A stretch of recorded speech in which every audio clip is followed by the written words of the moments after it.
ونعوذ بالله من شرور أنفسنا وسيئات أعمالنا من يهده الله فلا مضل له ومن يضلل فلا هادي له وأشهد أن لا إله إلا الله وحده لا شريك له وأشهد أن محمدا عبده ورسوله يا أيها الذين آمنوا اتقوا الله حق تقاته ولا تموتن إلا وأنتم مسلمون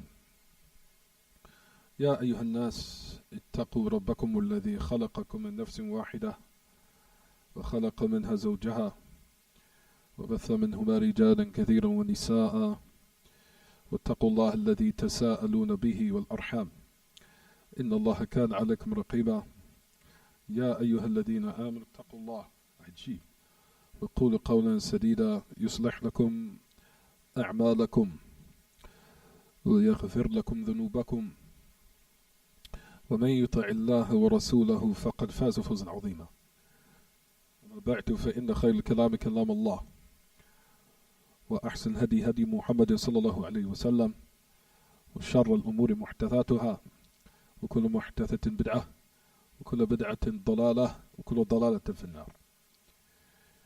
We continue on this layla, on this night, Laylatul Mubarak inshallah, as we continue in the month Rabi' al-Thani, 24 من Rabi' al-Thani, or 24th of Rabi' al-Thani, which is the year on the Hijri calendar 1440 after the Hijrah of the Mustafa alayhi salatu wasalam, which is now January the 2nd, Wednesday, 6:53 p.m. 2000, the year of 2019, if I'm not mistaken. What is 2018 now? 2019. According to the Gregorian calendar. So we continue Kitaab At-Tawheed, Ya Ma'ashal Ikhwa. And what I was looking for, as I found the information that I was looking for,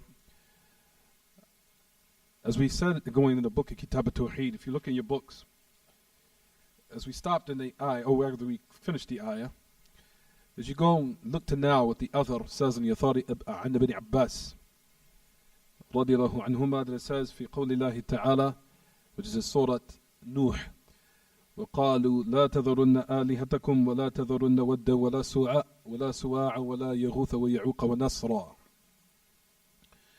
It says they say that you will, meaning the polytheists at the time of Nuh, they said you will not leave off your deities of worship, and you will not leave off Wed, وسواع ويغوث ويعوق ونسر. As we talked about this particular other, as you'll find that Ahl Ilm, some of them say that this other Ibn Abbas is munqati'. Some of them say that the isnad is munqati'. As I talked a little bit, or I touched on the hadith as far as the isnad, even though Al-Hafidh ibn Hajar, rahimahullah, that he did mention and say that the other is authentic.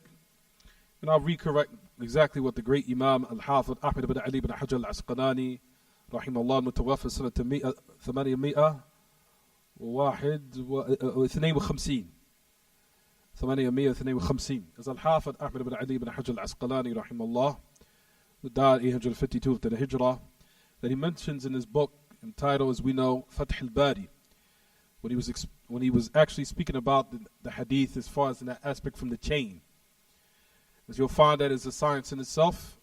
It just exposed our brothers to let you know how much inayah, how much care Ahl Ilm had for the chains in regards to what was authentic and what was not authentic upon the Prophet sallallahu alaihi wasallam. We know, before we talk about this, we said that this other, if you look in your books, that it's extracted where everyone, Mukharrajun fi Sahih al-Bukhari. It says it right there. We know that Sahih al-Bukhari is a Sahih Kitab, بعد كتاب الله تبارك وتعالى, أو أصح الكتب هي الصحيحين البخاري ومسلم. That is the most authentic books after the book of Allah تبارك وتعالى. After the book of Allah Jalla fil Ula is the two Sahihs, which is entitled, for lack of better words, the two authentic books, which is Al-Bukhari and Muslim. We said, Ya Ma'ash al-Ikhwa, that Sahih al-Bukhari put very strict conditions in his books. Conditions that's not in its origin a prerequisite in the authenticity of a hadith. Rather, he went to another extreme.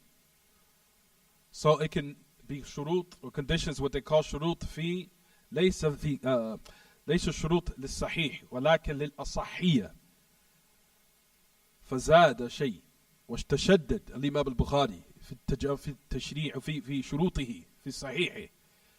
As you'll find, Imam al-Bukhari went to the extremes. Not only, like we said, we talked about the regular prerequisites for a hadith being authentic, as I named them before, and I gave the brothers the prerequisites for a hadith being authentic. Right, everyone? I gave this before in previous classes. However, the Imam al-Bukhari added other strict conditions onto his conditions. On those conditions that I gave you guys, that's the initial prerequisites for a hadith to be sahih. The Imam al-Bukhari went to an extra extreme. You understand, everyone? He went to another extreme, where you'll find that his conditions that he made for authentic hadith was not for hadith sahih. Rather, شروط الإمام البخاري للأصحية ليست للصحيح لمجرد صحيح بل للأصحية.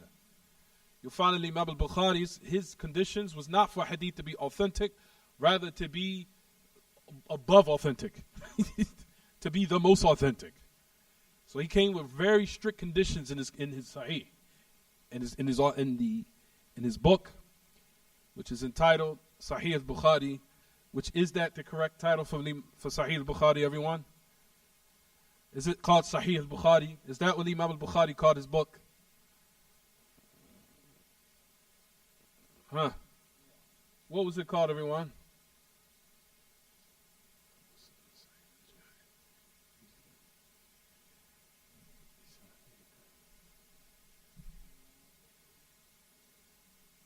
Does anyone know the first? الإمام البخاري هل سمى كتابه صحيح البخاري أو هل له عنوان آخر? Does it have another title? هل له عنوان آخر في الحقيقة أو هل سمى الإمام البخاري كتابه صحيح البخاري أو هل له عنوان آخر سماه به؟ Does he have another title? Yes, it's called المسند الصحيح الجامع لأمور رسول الله صلى الله عليه وسلم وسننه وأيامه. That is the title for Sahih al-Bukhari originally. That's what Imam Bukhari called his book.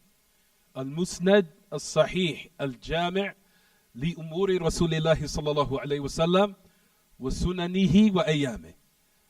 That's the original title for Imam al-Bukhari that he himself called his book. I'll say it again. Al-Musnad الصحيح الجامع لأمور رسول الله صلى الله عليه وسلم وسننه وأيامه. المسند الصحيح الجامع لأمور رسول الله صلى الله عليه وسلم وسننه وأيامه. That is the original title for Sahih al-Bukhari. A lot of people think it's called Sahih al-Bukhari. No, it's not called Sahih al-Bukhari. That's not what Imam al-Bukhari entitled his book. That's just something that's famous. But the original title was this one, like we just mentioned. At any rate, I don't want to get too deep in these affairs, but I wanted to discuss and shed a little bit more light on what we discussed from last class about this athar in Kitaab At-Tawheed, on the authority of Ibn Abbas. So just listen carefully. So keep in mind, everyone, I wanted to give everyone a glimpse of how Imam al-Bukhari came with strict conditions in his book. That's not the original prerequisites for authentic hadith. Rather, he came with extra strict conditions, so you can have no doubt in your mind that those narrations in his book is what? Not only sahih, rather asah, rather the most authentic narrations upon the Prophet sallallahu alaihi wasallam. وكان شروط الإمام البخاري في صحيحه وضمن صحيحه شديدة جدا. That they were very strict. And I want to talk about some of the conditions that, anyway, just to keep in mind that everyone, that the initial conditions in his book was very strict conditions. That is not the prerequisites for a hadith initially to be authentic, as what it is with the other scholars or other ai''imah. Like we said, Imam al-Bukhari wanted to do something that was extra and have more what? had even more strict conditions that he added on, which was only specifically to his book. That's the reason why the whole ummah has known and come together that the most authentic book after the book of Allah is the two Sahihain, and after that especially is Sahih al-Bukhari.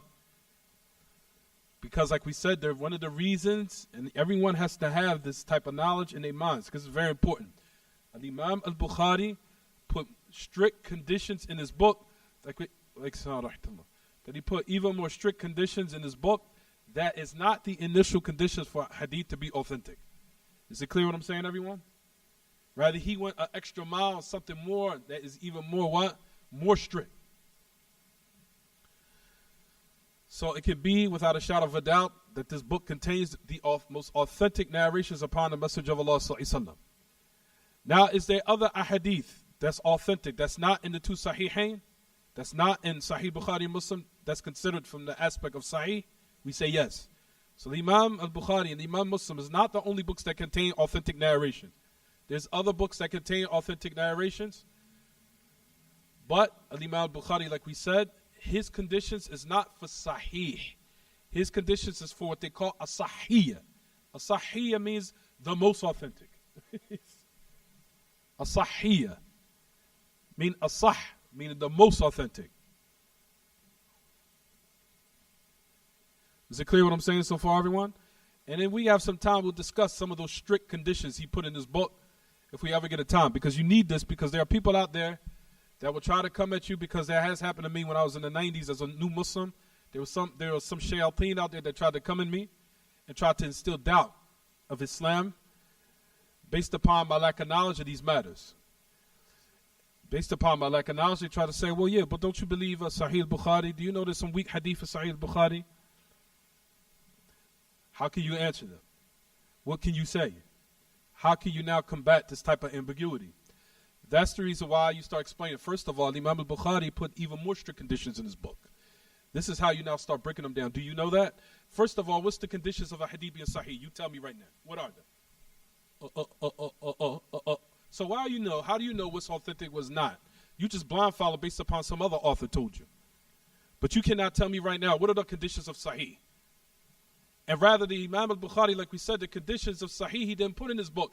Rather, he went to another extra mile, which is called a Sahiyya, which is the most authentic narrations, where he put very strict conditions, which initially is not a prerequisite for hadith to be authentic in the first place. He went to something very extreme that not other the Imam did in their books, because it was very strict.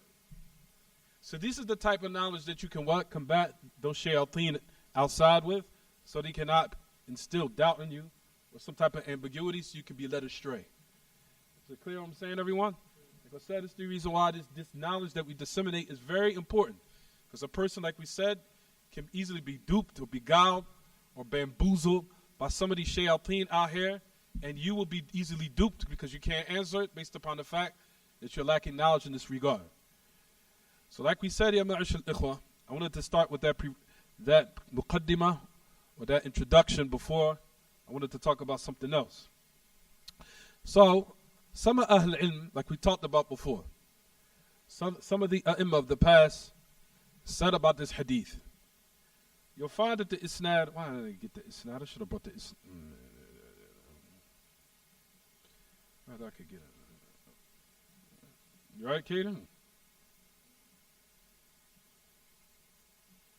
Alhamdulillah, here's the Isnad.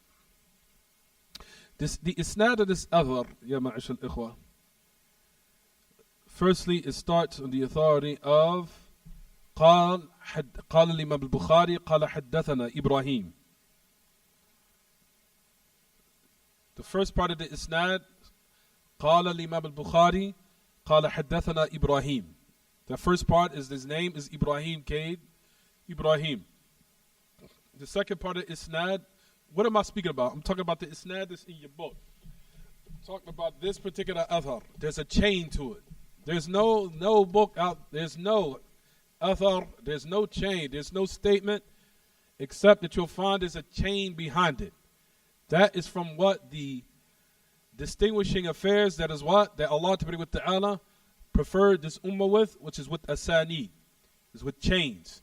None of the other none of the other the other nations have this mizah, that they have this distinguishing factor, whereas as Allah Ta'ala has protected this nation from anyone lying upon the Prophet ﷺ, and one of the ways it's been protected is by chains and narrators. This particular athar in Kitaab At-Tawheed, Ya Ma'ashar al-Ikhwa, has a chain to it, where it says in your book, Fi Sahih, in the Sahih, what Sahih? Al-Imam al-Bukhari, Sahih al-Bukhari. But we talked about Sahih al-Bukhari is not called Sahih al-Bukhari, right everyone? It's called Musnad al-Jami' al-Musnad al-Sahih al-Jami' li umuri Rasulillah sallallahu wa sunanihi wa ayyamih. But at any rate, as we said in regards to this athar here, and you look in your books, it says in the Sahih, meaning it's Mukharraj al-Bukhari, the authority Ibn Abbas. طيب. There's a chain to this narration. What's the chain? The chain is this one I'm mentioning right now.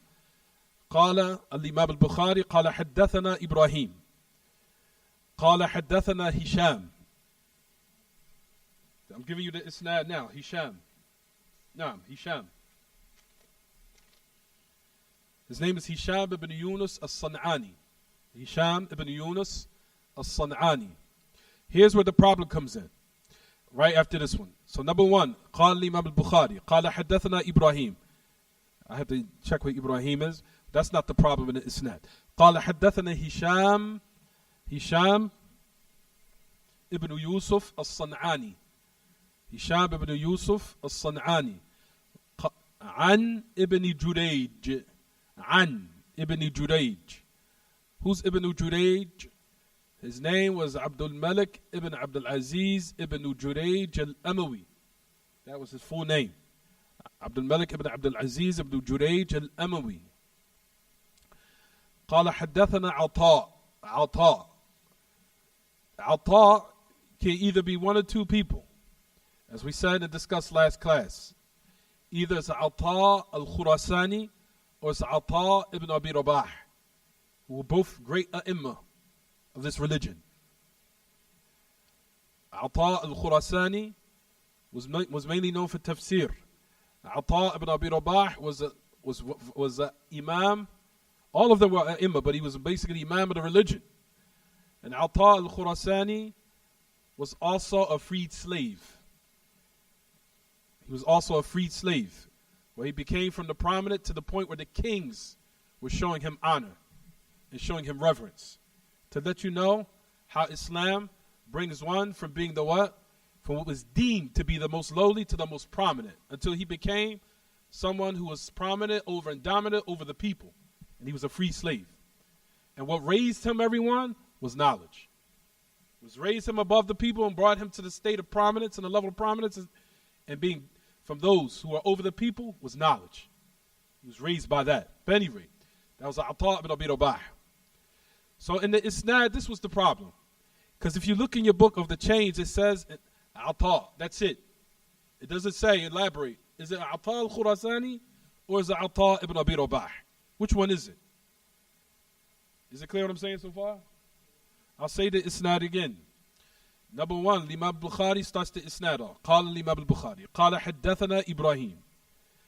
قال Ibrahim, that he heard, that he said to Hisham. Hisham ibn who? Ibn Yusuf al-San'ani. An ibn Jurayj. It says Ibn Jurayj. Ibn Jurayj, like we said, is Abdul Malik ibn Abdul Aziz ibn Jurayj al-Amawi. Al-Amawi.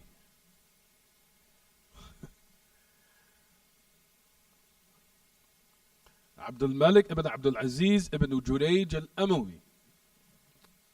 طيب. Then he said, وقال عطاء. He said, Ata said. He didn't say he heard from Ata. He says, وقال عطاء. The Ata said. Ata can either be one or two people. It could be Ata al-Khurasani, who's known for tafsir. Or it could be Ata ibn Abi Rabah. What is this famous in hadith, everyone? I'm teaching you guys a little bit of something that a lot of people don't know, learn in class. I'm teaching you something. Inshallah, for those who's today won't appreciate it, but later on in the future when you grow up, you'll appreciate it. You'll appreciate it later on down the line. I remember I used to talk about Asanid. طيب. Also, one day, like I told you, I'm going to teach you guys, I'm going to teach a health class one day too. So your guys' brains can be sharp as a sword. You need to feed your brain. Brain needs to be fed. And you cannot feed it by junk food and these sodas and juices out here. You cannot. I'm trying to tell you, trust me. Especially by now. They put more junk now than they did in the 80s and 90s. They put more even garbage, and especially in snacks. I just read about behind Doritos. They put monosodium glutamate in Doritos. I couldn't believe it. MSG? I said it clear as day. I just read it the other day. Because someone was snacking on it. I just said, let me look at this. As soon as I looked on the back of it, monosodium glutamate. MSG and Doritos? Dang, y'all, these people really don't care. It's one of the reasons why these people acting so nuts out here. You combine marijuana with Doritos, with all these other different things, and all the Percocets and all the other crap, then you get a monster out here. Acting out of his mind. And women too. And men. Acting crazy. Inshallah, one day I'll get you guys to the point where you don't even crave it. The problem is the cravings because of the monosodium glutamate and the trash and the garbage they put in there. You'll get to a point where you won't even think about it. As I used to watch people in my house all the time eating ice cream and Doritos, and it doesn't bother me. I don't crave it at all. I totally got rid of my cravings. Got rid of it. Once you get to that level, then you start seeing your brain start to function in a different way. I'll teach you guys that later. At any rate, so Ata can either be Ata al-Khurasani or it could be Ata who, everyone? Ibn Abi Rabah. The Imam of the religion. And Ata al-Khurasani was mainly known, of course, from the ulama at-Tafsir. Ata al-Khurasani. So that was the problem. So Ata related it upon Ibn Abbas. So that's the other.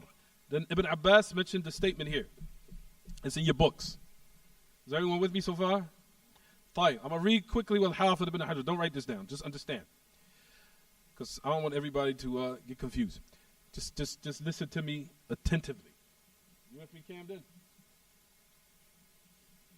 With me?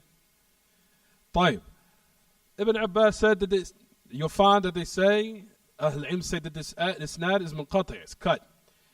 They say Ata al-Madhkur, the one who's been mentioned in isnad, Ata, they say it's al-Khurasani. Let's listen. They say Ata al-Khurasani did not meet Ibn Abbas. Ata al-Khurasani did not meet Ibn Abbas.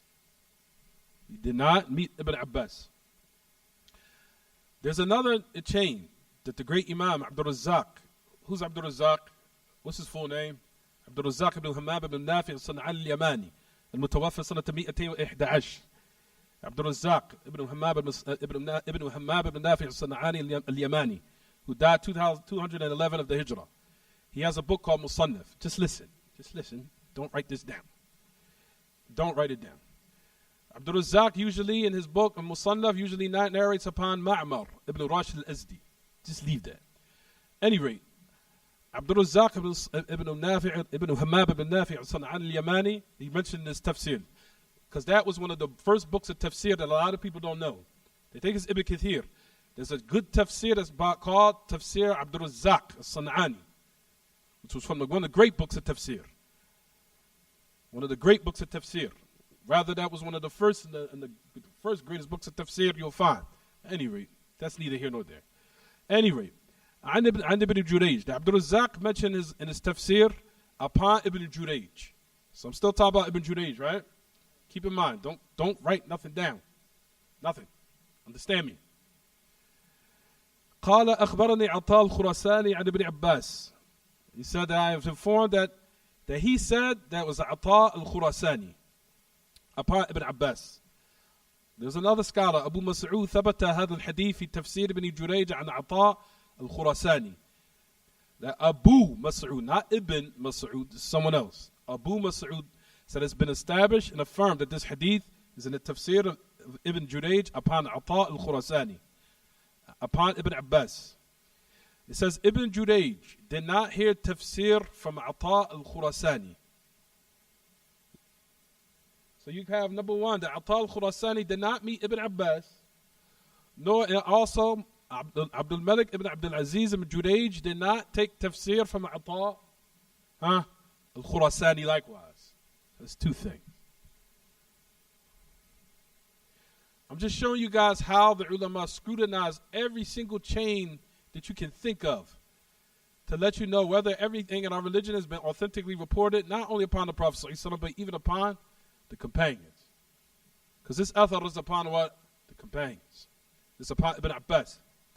So keep that in mind. طيب. وَإِنَّمَا أَخَذَهُ. He said, rather Ibn Jurayj, that he took it from Ata al-Khurasani's son, Uthman ibn Ata al-Khurasani. Uthman ibn Ata al-Khurasani. فَنَظَرَ فِيهِ. Listen to what Salih said. Now listen. Told you guys don't write nothing. You guys are right. I want you guys to understand before you start writing down. Then I'll give you the khulasa. I'll give everything to be summarized. Don't worry. طيب. Then you have the son of Ahmad ibn Hanbal. His name, one of the sons of Imam Ahmad, his name was Salih. One of his names was Salih. So Imam Ahmad had more than one son. He had Abdullah and he had also Salih. Salih ibn Ahmad ibn Hanbal. That he said in his book also entitled Hidden Weaknesses. Ilal. Listen to what he says. Ali ibn al-Madini. And I mentioned this last class. Who is Ali ibn al-Madini? Ali ibn al-Madini was from the shuyukh of Imam al-Bukhari. He was from the shuyukh of Imam al-Bukhari. Was Ali ibn al-Madini, the great Imam of his time, who even Imam Ahmad had praised him and said about him, he was the greatest of the scholars of his time that knew about hidden weaknesses and chains. He was the greatest of the Imam of that time who had hidden weaknesses and chains, to the point that he was relied upon. And a lot of the chains and narrations in Sahih al-Bukhari, Imam al-Bukhari relied upon the knowledge of Ali ibn al-Madini as far as hidden weaknesses and chains. That's to show the high status of Ali ibn al-Madini. Is it clear what I'm saying, everyone? Is it clear so far what I'm saying? It's going to get a little complicated. Stay with me. Hang on. Hang on.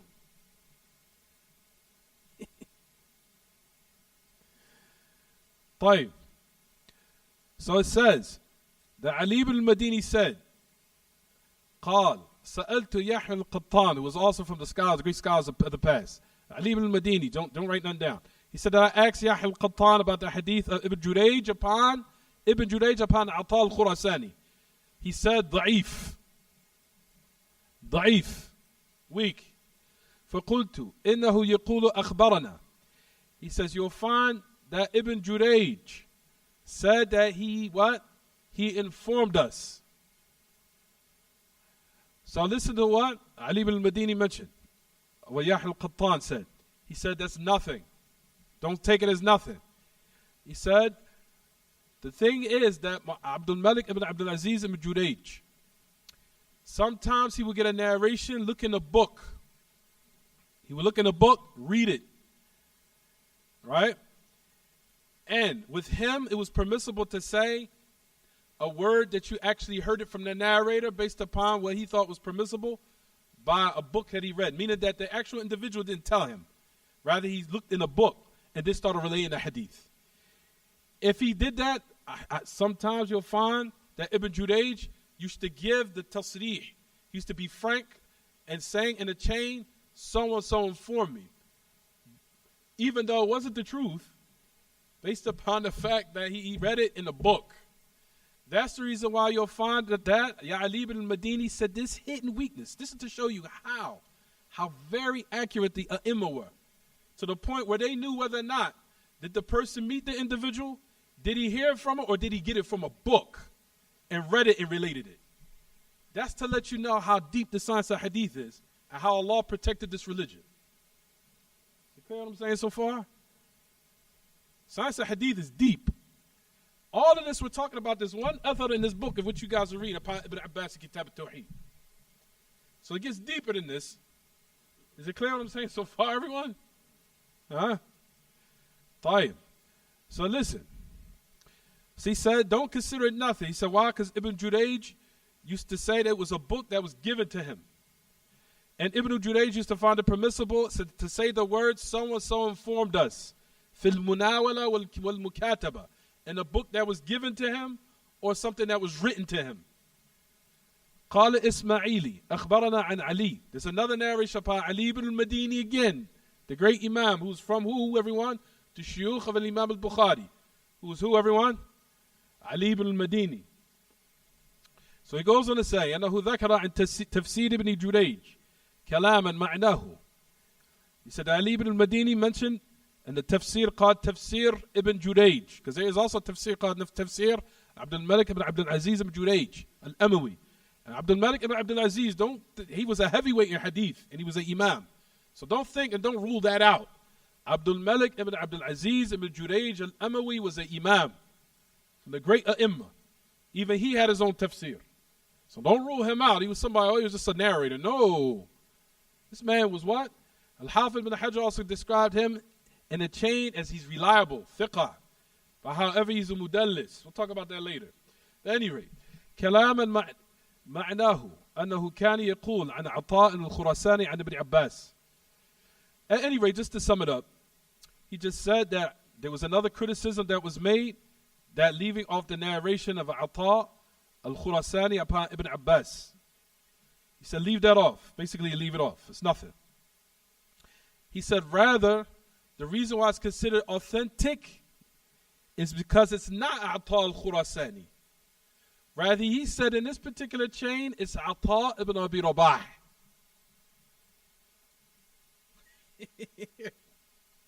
Ata ibn Abi Rabah. Absolutely.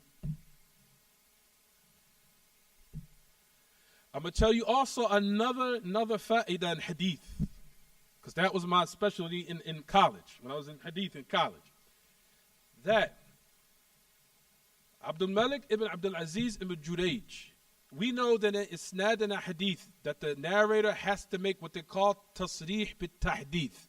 He has to say a statement that he heard it from the narrator. He has to say haddathana, akhbarana, anba'ana. He informed us. He said it to us. He said it related to us. They have to make it frank in the narration. They cannot say an, upon, because that's a form of what? Tadlis, meaning some type of deception. There was reason why certain narrators used to do it, but I don't want to talk about that right now. I'll get into that later. Abdul Malik ibn Abdul Aziz ibn Jurayj was known to make it tadlis sometimes. He would say an, upon a narrator. However, Ahl Ilm have come in behind to say that Abdul Malik ibn Abdul Aziz ibn Jurayj, if he makes tadlis upon Ata ibn Abi Rabah, is considered a chain that's connected. Other than that, the isnad has some weakness in it. Because you cannot say an in the isnad, or else it's considered an'ana. Well, an'ana in the narration is a type of deception, and it's considered from the aspect of da'if, weak. Meaning, is it a severe weakness or a light weakness? That's something we'll get into later. But just to give you a what? A glimpse that it's a what? A light weakness. It's a light weakness. It's not totally rejected. It's not a severe weakness. Because you'll have other narrations that could come and support it, and it can raise it to the level of what? Of it being sound or authentic. Leave that to the side. So you see, God, brothers and sisters, how science of hadith is a whole nother area of science. It's deep, isn't it? This is the type of things that Imam Muhammad Nasiruddin al-Albani used to talk about. This. That's the reason why the people who have knowledge have so much respect for him. Because he used to get knee deep into this. That's why they have major respect for him. Because he used to talk like this, and people would sit in classes, he's speaking like this. At any rate. So now I get into the fact. Now listen, it says that there's one isnad that's upon Ibn Jurayj, upon Ata ibn Abi Rabah. Like we said, if Ibn Jurayj makes tadlis or deception upon Ata ibn Abi Rabah, it's still considered what? As if he heard it from him, and it's still considered a chain that's connected. Tafadhal. Is it clear what I'm saying, everyone? You'll find that they say that عبد الملك بن عبد العزيز بن جريج إذا عن على عطاء فإنه يحمل على السماع. If he makes an, if he says an in the isnad, which is a form of deception, he doesn't say, because he has to say what? He related, or he informed us, or we heard. It's frank in the what? To tell you that the chain is connected. But if they say something like upon, that's considered weak. It's a type of form of deception. An, upon. You understand, everyone? And that's a form of weakness. However, there is some exceptions to the rule. That you even find Abdul Malik ibn Abdul Aziz ibn Jurayj has said, if I say an upon Ata ibn Abi Rabah, the chain is connected. The chain has been what? Connected is considered a hadith as what? Authentic. The problem is here in the isnad. Is Abdul Malik ibn Abdul Aziz related upon Ata al-Khurasani, or is he related upon Ata ibn Abi Rabah? That's the problem. Is it clear what I'm saying so far, everyone?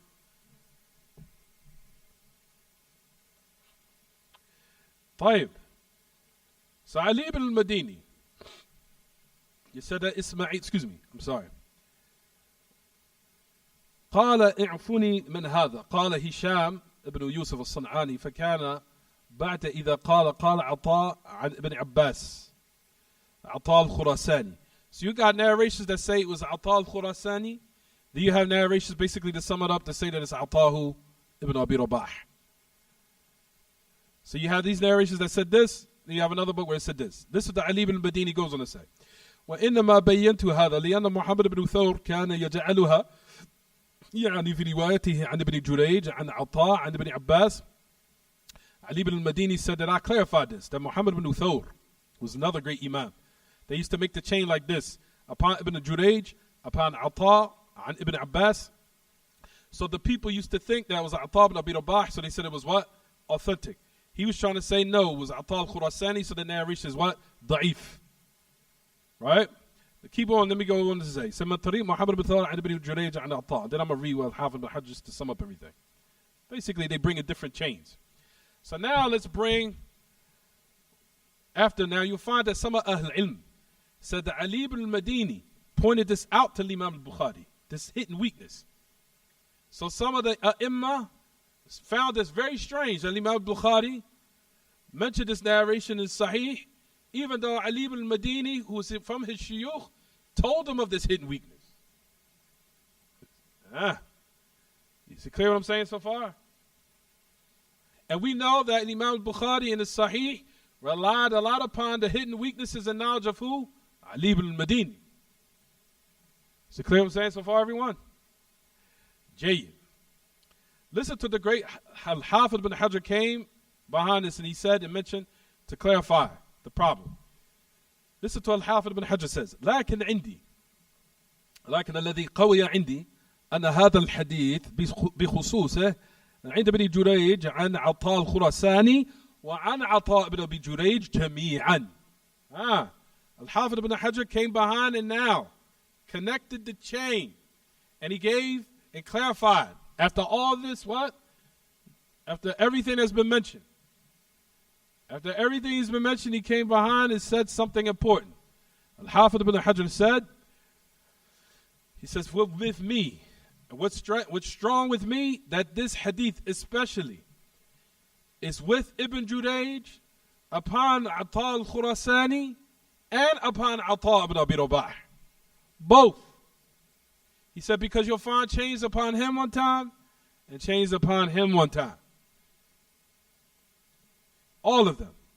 ولا يلزم من امتناع عطاء بن أبي رباح من التحديث بالتفسير أن لا يحدث بهذا الحديث في باب آخر من الأبواب أو في المذاكرة. That's just sound to keep everyone confused. He says, so this is what? This is something that has been established, that it was related upon this one and both. He said, فهنس, he said, فكيف يخفى على البخاري ذلك مع تشدده في شرط الاتصال واعتماده غالبا في العلل على علي بن المديني شيخه وهو الذي نبه على هذه القصة ومما يؤيد ذلك أنه لم يكثر من تخريج هذه النسخة وإنما ذكر بهذا الإسناد موضعين هذا وآخر في النكاح ولو كان خفي عليه لاستكثر من إخراجها لأن ظاهرها على أنها على شرطه. Basically, to end off, when Imam al-Bukhari, Al-Hafidh ibn Hajar mentioned about this particular chain, he said, for that which with me that it was related upon both. Because you'll find there's chains with this one, and there's chains with that one. And it does not prevent that Imam al-Bukhari also mentioned the chain in another one of his chapters, where he mentioned it. He said, for hence, it was real far off. And it's not surprising that this affair came, how was it hidden from Imam al-Bukhari? Due to the fact that he was very extreme in his book, Sahih al-Bukhari. He was very extreme in his conditions. For as far as the isnad being connected, and listen to what Hafid ibn Hajar said, and him relying in most cases in the hidden weaknesses of the knowledge of Ali ibn al-Madini, who is his sheikh, or from his shuyukh.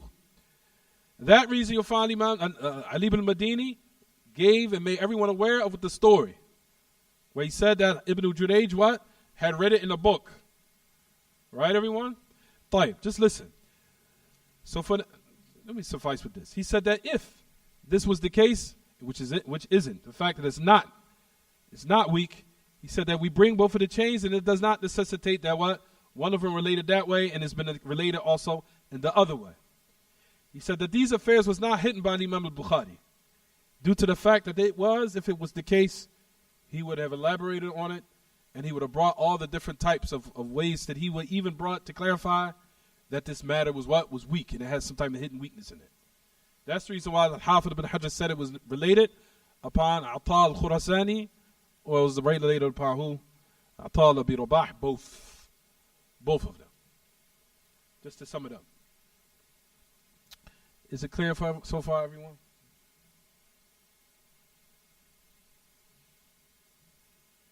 You guys have to be up and energetic for these type of lessons.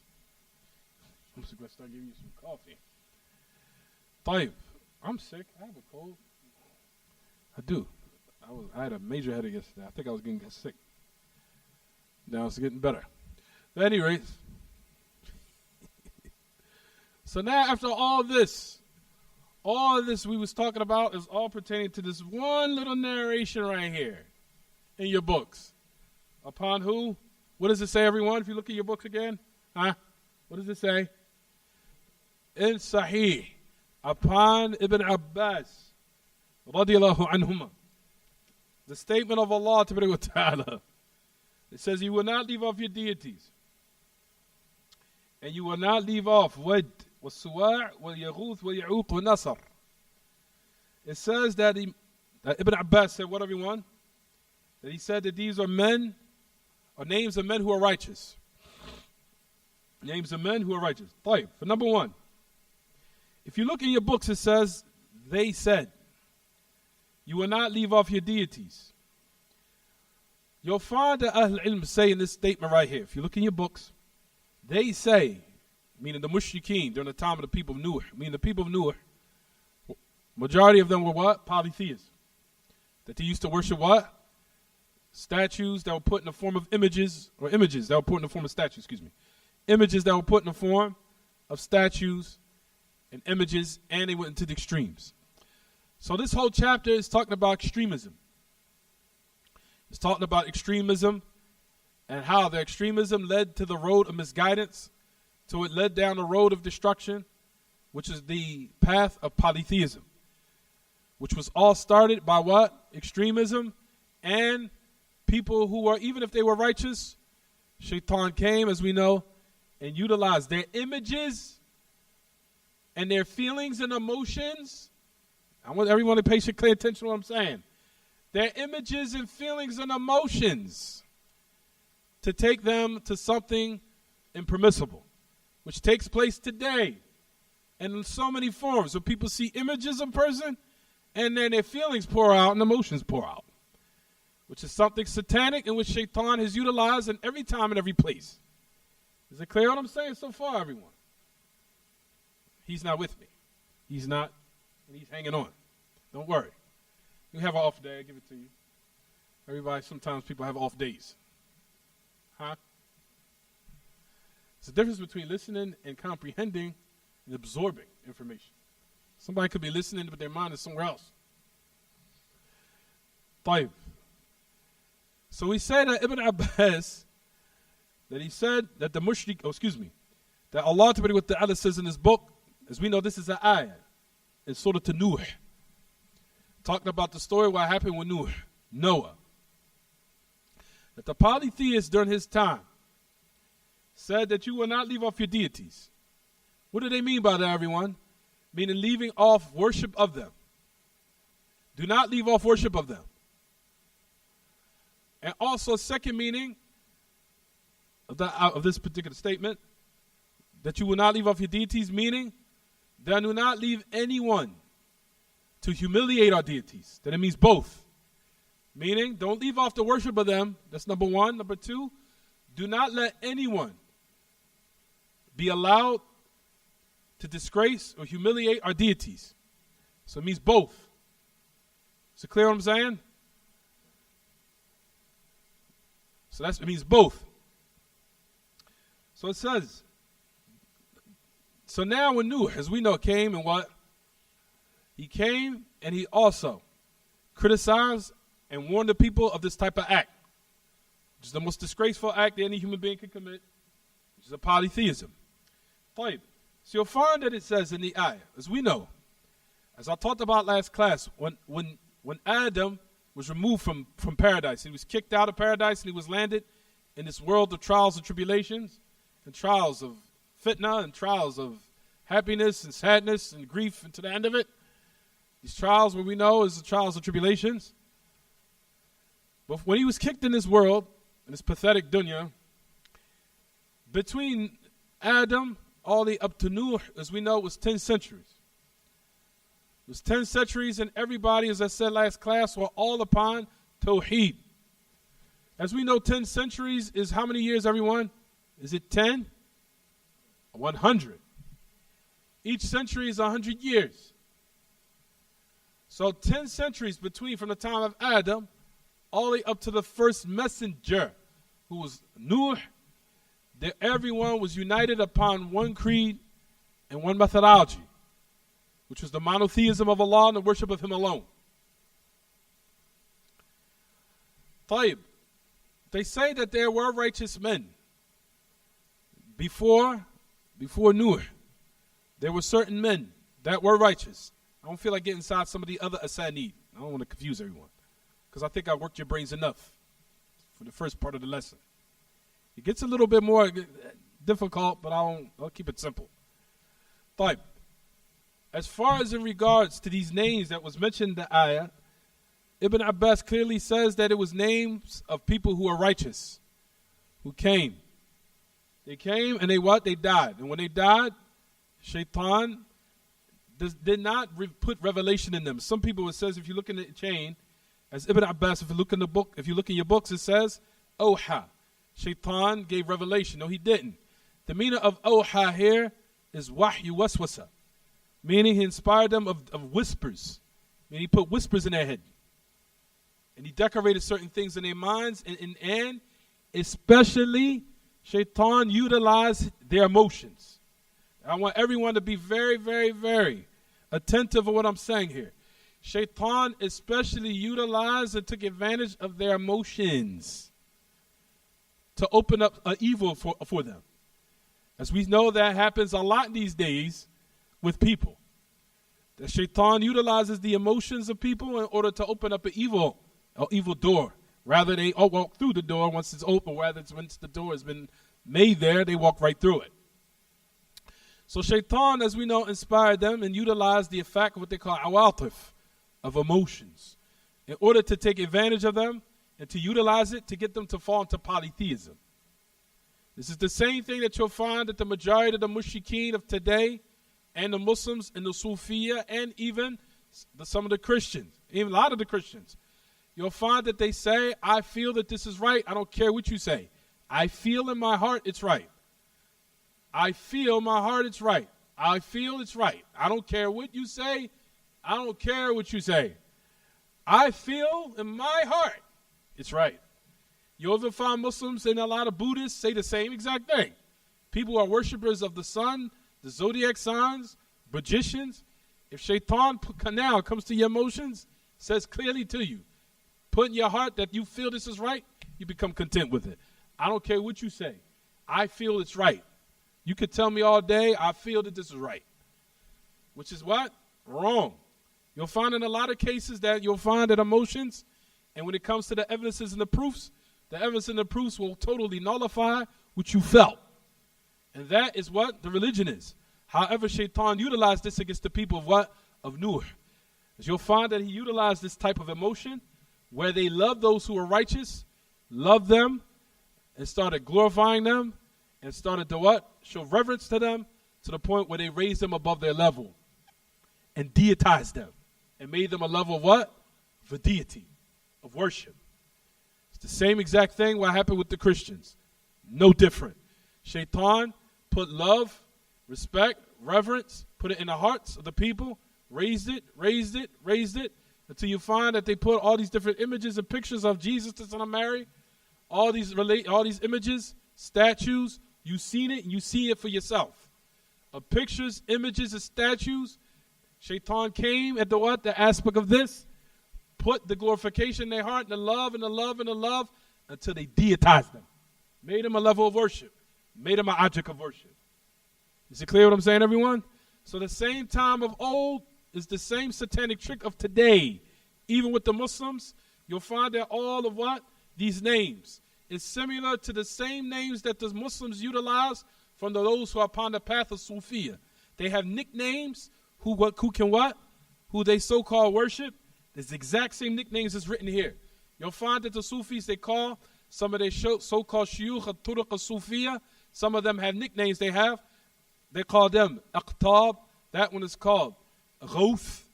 That one is called Nuqaba. That one is called Nujaba. That particular sheikh, he's the one that gives you relief in your life if you make dua for him, if you make dua to him. That particular sheikh is the sheikh for love. That one is the sheikh that can relieve you of those atrocities or afflictions that's afflicting you in your life. He'll relieve you of it. Notice they all gave them nicknames. Called them Aqtab, Ghawth, Nuqaba, Nujaba. All these nicknames. Similar to the nicknames that you see that's in your book here. Same exact thing.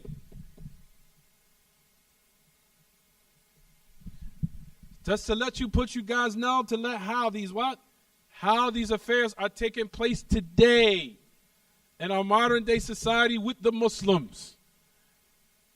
The same exact thing. Rather than you'll find them just called their so-called mashayikh, you'll find that even they'll go to the extremes in belief system where they even take their so-called sheikh if he's alive and make tawaf around him while he's alive. Yes, he's in a chair and they'll make tawaf around him. And in his death, they'll make tawaf around his grave, which is major polytheism, nullify Islam. Is it clear what I'm saying, everyone? Even to the point they'll say that there's one, their mystery sheikh, and he lives in the roof of the Kaaba. He lives in the roof. The stories of the Sufi gets more ridiculous and more ridiculous if I was to relate them to you guys. That all these things are myths, fake, no reality to it. But it's similar to what happened during the time of the people of Nuh. It's no different. Is it clear what I'm saying, everyone? You'll find that it's all been related in this book from the great books that's entitled Masra'u At-Tasawwuf. I have it right here in my hand. Masra' At-Tasawwuf. If you could get this book, get this book. This book is excellent. And if you can read it especially, you'll throw up for all the disgusting filth that the Sufiya believe. It is absolute filth. And it's a different, totally different religion than what the Prophet ﷺ came with. It is confusing, and if you read this, you would throw up. Literally. It will make you vomit for the pathetic, filthy things that these people believe. People would say, AbdurRazzaaq, you're being a little extreme. If I read you some of this athar, you would think, man, he probably deserves more than what you said. Called Masra' At-Tasawwuf by the great Imam Al-Hafiz Burhanuddin. His name is Burhanuddin. Burhanuddin Ibn Burhan al-Din Ibrahim ibn Umar al-Biqa'i. Burhan al-Din Ibrahim ibn Umar al-Biqa'i. Al-Biqa'i. He's from the ulama, the Quran of the 7th and 8th century. I say the 7th century, 700th century, the 7th century, which is in the 700s. And he died 885 of the Hijrah.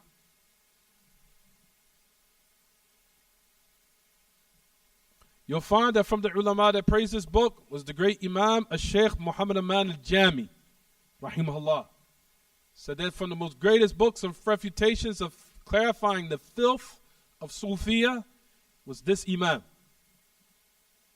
which was also checked by Abdurrahman al-Wakil, which he has another book, which Sheikh Ahmed Najmi praised. And I'll give that to you later. But keep in mind this book, Masra' al-Tasawwuf, by Burhan al-Din Ibrahim ibn Umar al-Biqa'i. This book, he clarifies the filth of the Sufiya. You'll find that Sufiya is mixed with Buddhism, Catholicism, Christianity, and took all, and Batiniya, all of it, and mixed it up. Now, what if you was to look to the, you'll find that the origins of what the Sufis believe has a very strong connection. Rather, it is the connection of Buddhism. Yes, absolutely.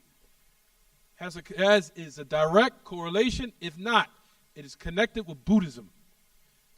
Of the belief that the creation is one with the that one human being becomes so conscious and so high of a level, he becomes one with it. That's the belief of Buddhists. That you become one with it is the same thing of what the Shuyukh and Turq al-Sufiya believe. That person, their whole aim is to reach a high level till you become one with the creation and one with Allah, and Allah becomes one with you.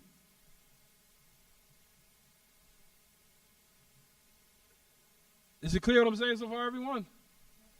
You guys, like I said, this is from the greatest of books of refutations against the Sufiya. It's called Masra' al-Tasawwuf by Burhan al-Din al-Biqa'i. Is it clear what I'm saying so far, everyone?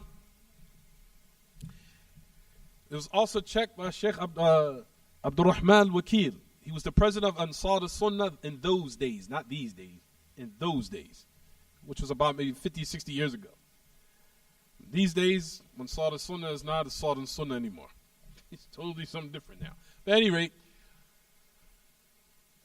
Abdurrahman al-Wakil, check this book, Masra' al-Tasawwuf, and he has his own book where he destroyed the Sufis with, which is called This is Sufiya. That's the name of his book, Hadi Sufiya, by Abdurrahman al-Wakil, and those who praised this book was Sheikh Ahmed Najmi, rahimahullah. Destroyed the Sufis in his book. He said he destroyed them, devoured them till there's nothing left of them. Destroyed them. These two books by itself, if you had these just two alone, it would suffice you of destroying the Sufis. There's other books of great books of refutation against the Sufis.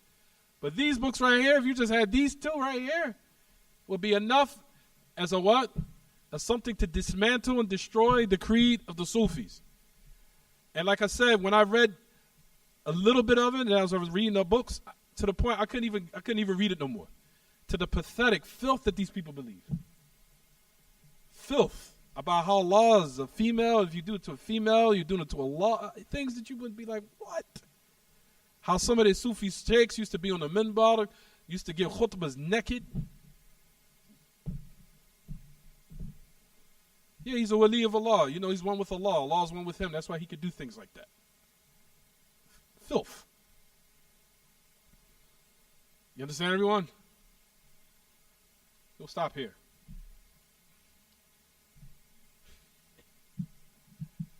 I'll stop here. هذا وصلى الله وسلم وبارك على نبينا محمد وعلى آله وصحبه. سبحانك اللهم. I told you the author what they said about Abdul Qadir al-Jilani. But they said that Allah Ta'ala fell in paradise, and Abdul Qadir al-Jilani helped him back up.